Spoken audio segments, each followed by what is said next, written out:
Ethan Walker, a 40-year-old real estate millionaire in San Francisco, lived a life defined by order and success. His mornings were routine, his house spotless, thanks to Maria, his quiet and dependable maid who never missed a day. But one cold winter morning, she didn't arrive. Ethan thought she might be ill, but when days turned into a week with no response to his messages, unease settled in.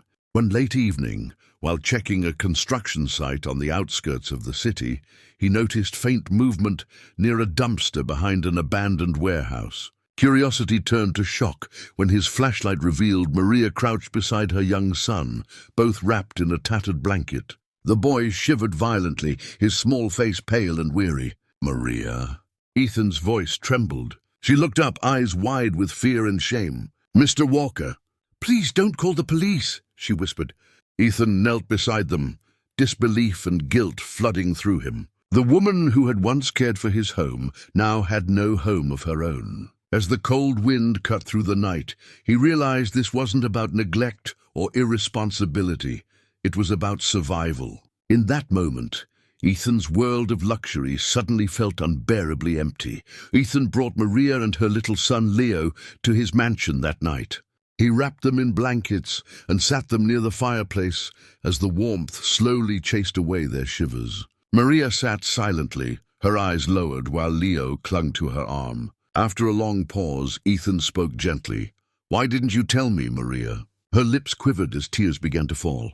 "I didn't want pity, sir. My husband left months ago. I worked extra hours, but when I got sick, I lost everything. They threw us out.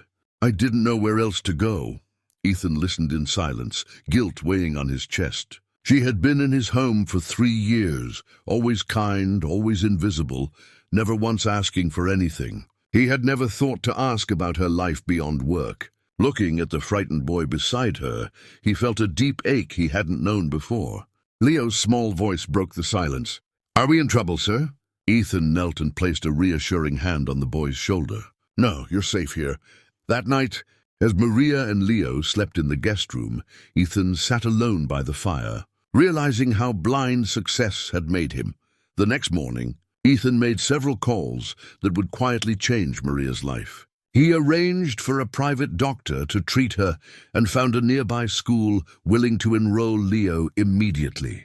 When he discovered Maria was undocumented, fear flickered in her eyes, but Ethan assured her that his lawyers would handle everything. "You deserve to live without fear," he told her calmly. Over the next few weeks, the mansion felt different, warmer, alive. Leo's laughter echoed through the halls, and even Ethan's once silent mornings were filled with small moments of joy.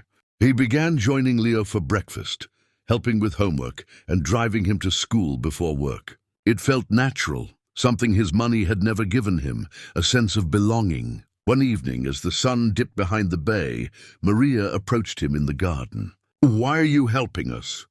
she asked softly, tears glistening in her eyes. Ethan looked at her for a long moment before answering. "Because you gave your best when you had nothing, and I never noticed. Now it's my turn." For the first time in years, his words carried no trace of business, only humanity. Ethan realized he wasn't saving them. They were saving him. The following weeks brought quiet transformation. Ethan made sure Maria and Leo had everything they needed: a warm room, proper meals, and peace of mind. He hired doctors for Maria, whose health began to improve, and enrolled Leo in a local school. Slowly, color returned to their faces. Ethan's mansion, once cold and silent, now carried the sound of laughter and the smell of home-cooked meals. He often found himself sitting with Leo in the evenings, helping with schoolwork, something he'd never done, even with his own nephews. Each day, Ethan saw the world a little differently.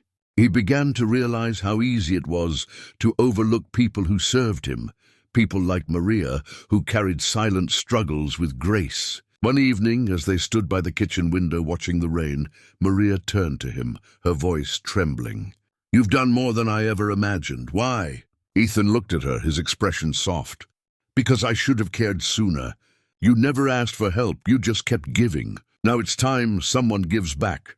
Maria's eyes filled with tears. In that moment, Ethan felt something shift within him, an awakening of compassion that wealth alone could never buy.